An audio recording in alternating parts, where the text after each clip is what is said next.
Wyobraźmy sobie taką sytuację.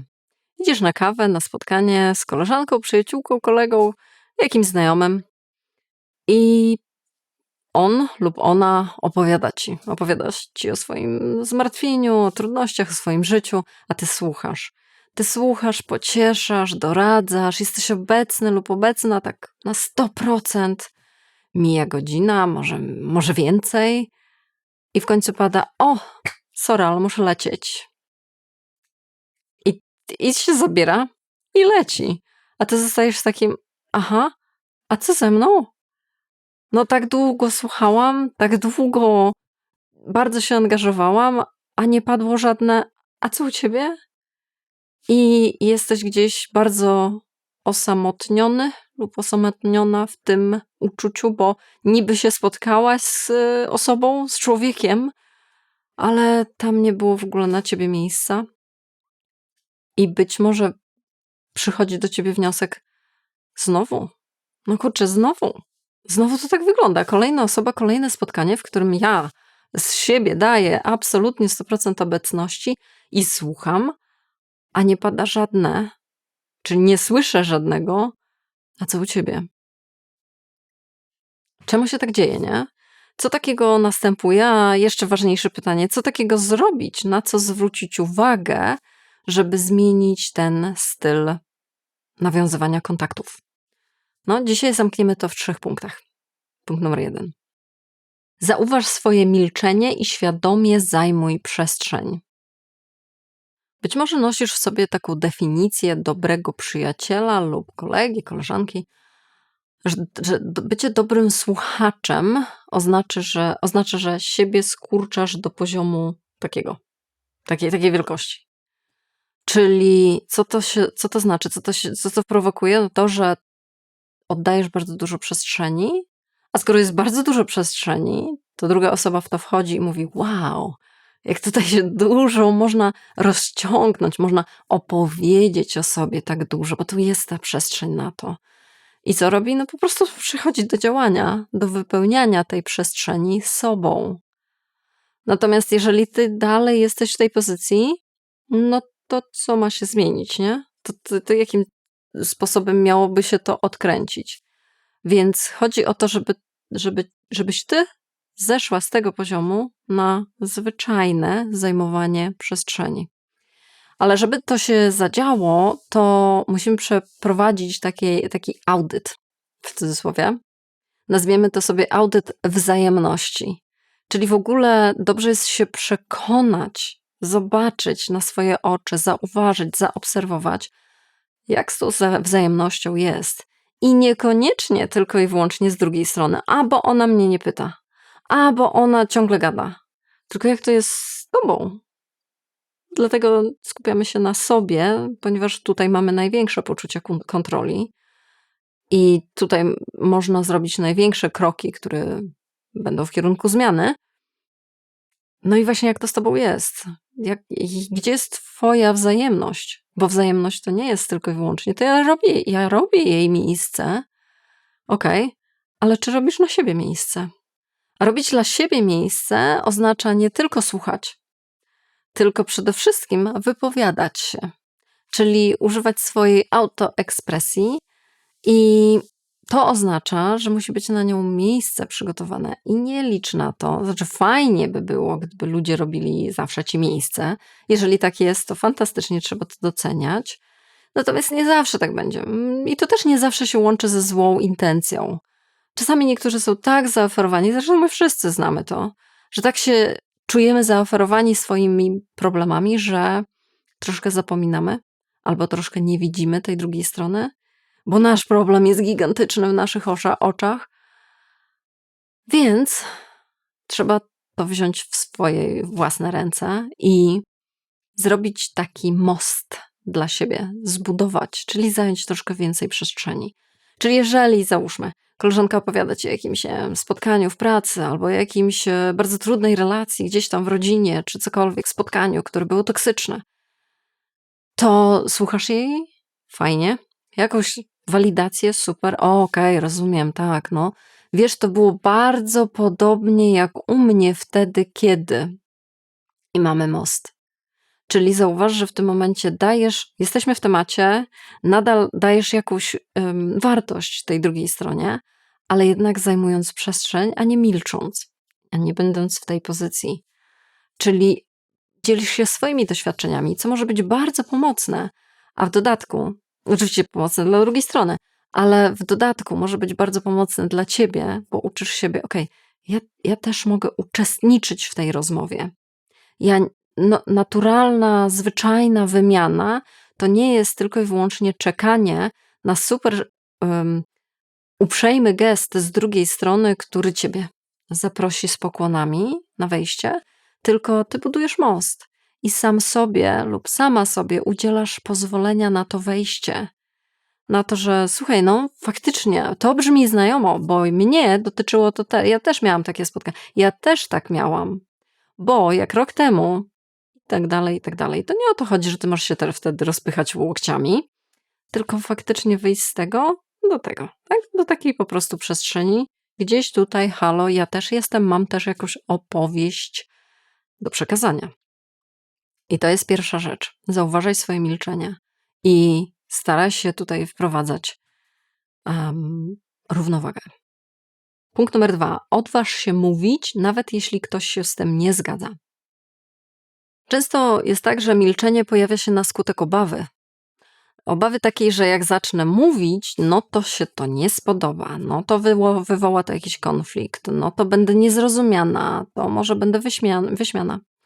Gdzieś to się spotka z jakąś krytyką.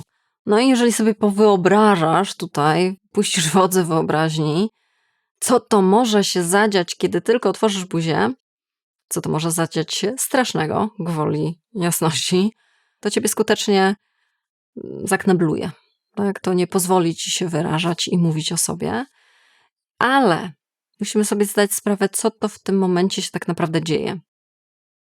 Bo jak są ustawione w takiej sytuacji cele? W tym momencie ustawiasz cel 1 i to ma być mają mnie nie skrytykować. Oni mają mnie zaakceptować. Ja mam na celu nie wywołać konfliktu. Tam ma generalnie nie zaiskrzyć. I to jest twój cel. I jeżeli sobie taki cel wyznaczasz, to trzeba się liczyć z tym, że skazujesz siebie na milczenie. Propozycja moja w tym kontekście dzisiejszego filmu jest taka: zmieńmy ten cel. Celem na przykład może być nie to, żeby tylko nie wywołać jakiejkolwiek fali, żeby tam nic nie zadziało, tylko celem jest, bo ja chcę wyrażać siebie. Głośniej, stanowczo, spokojniej niż teraz. I to jest cel. Jaką to wywoła konsekwencję? Nie wiem, bo trudno jest to zawsze przewidzieć, a w dodatku liczę się z tym, że to wywoła jakąś konsekwencję i wliczam to w koszty. I to jest okej. Dlatego, że cel jest inny. Celem nie jest nie wywołać żadnych konsekwencji. Celem jest zacząć w końcu mówić, zacząć w końcu zajmować przestrzeń, zacząć w końcu nie z takiej pozycji, tylko z pozycji bardziej, większej, przestrzennej, takiej, która jest uprawniona, czuje się uprawniona w dobrym znaczeniu tego słowa, do tego, żeby tu być. Czyli przepraszam, że w ogóle jestem i absolutnie nie chcę tutaj nic robić i ani zajmować miejsca, ja mogę zajmować miejsce. Ja mogę. To nie jest zbrodnia. I tutaj na przykład proponuję ci zasadę: jedno spotkanie równa się jedna opinia. Czyli to nie jest tak, że ty musisz wszędzie zawsze zajmować tą przestrzeń swoimi opiniami, ale też nie schodźmy do zera.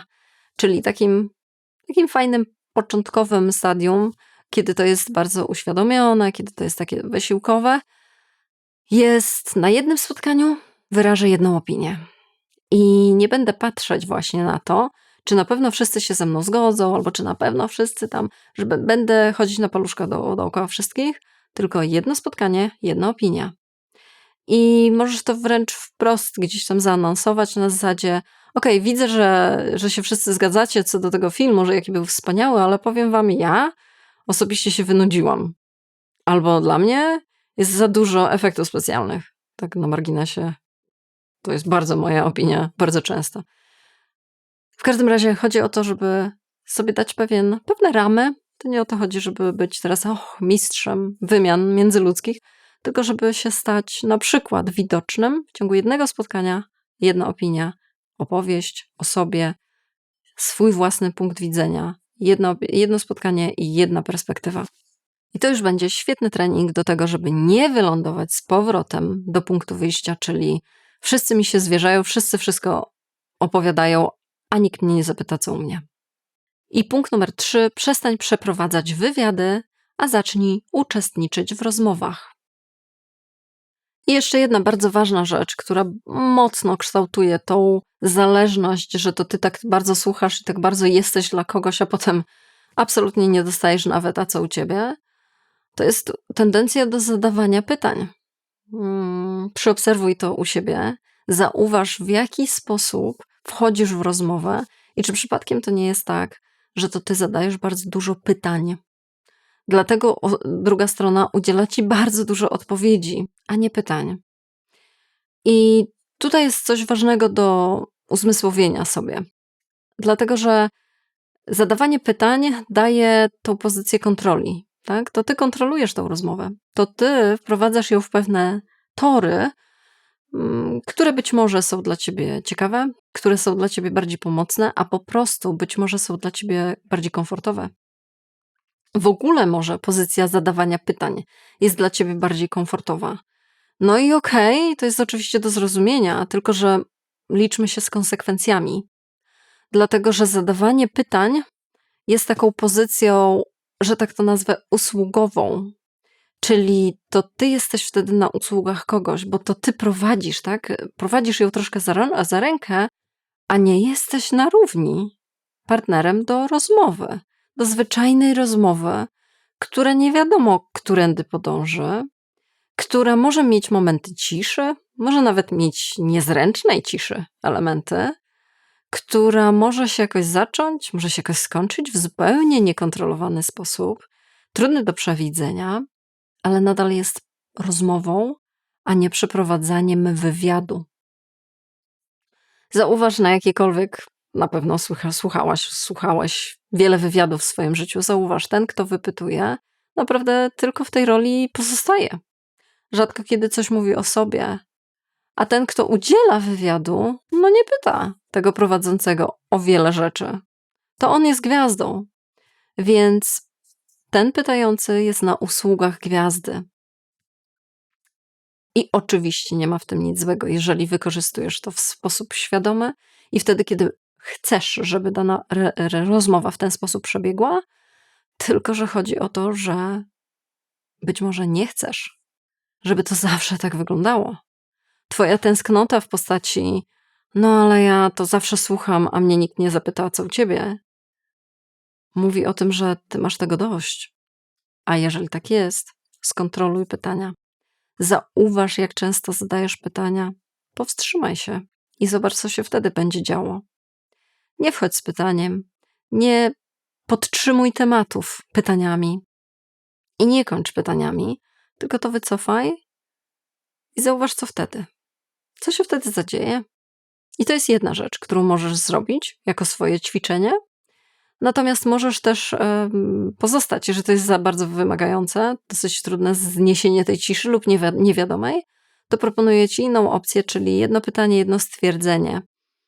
Czyli pod każde pytanie, które masz zamiar zadać, dokładamy jakieś twierdzenie, czyli a jak ty sobie z tym poradziłaś? Bo kiedy ja byłam w podobnej sytuacji, to zrobiłam ABCD. Albo i co to teraz zamierzasz zrobić? No bo jak ja miałam podobnie, to i to i to. Czyli mamy pytanie nadal, natomiast podczepiamy pod nie jeszcze twierdzenie. A to oznacza znowu zajmowanie jeszcze więcej miejsca. Co oznacza w finale?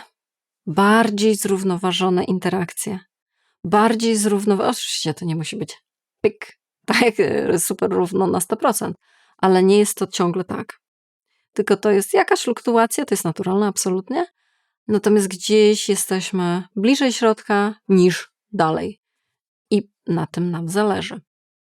Oczywiście liczę się z tym, że to jest trudne Dlatego też, jeżeli masz ochotę na przykład tą kwestię przegadać na konsultacji, zapraszam online 1 na 1. Albo też zaproszę Ciebie na newsletter, w którym dajemy sobie spokój w formie pisanej raz w tygodniu. Dostałam ostatnio wiadomość, że to taka oaza spokoju ten newsletter.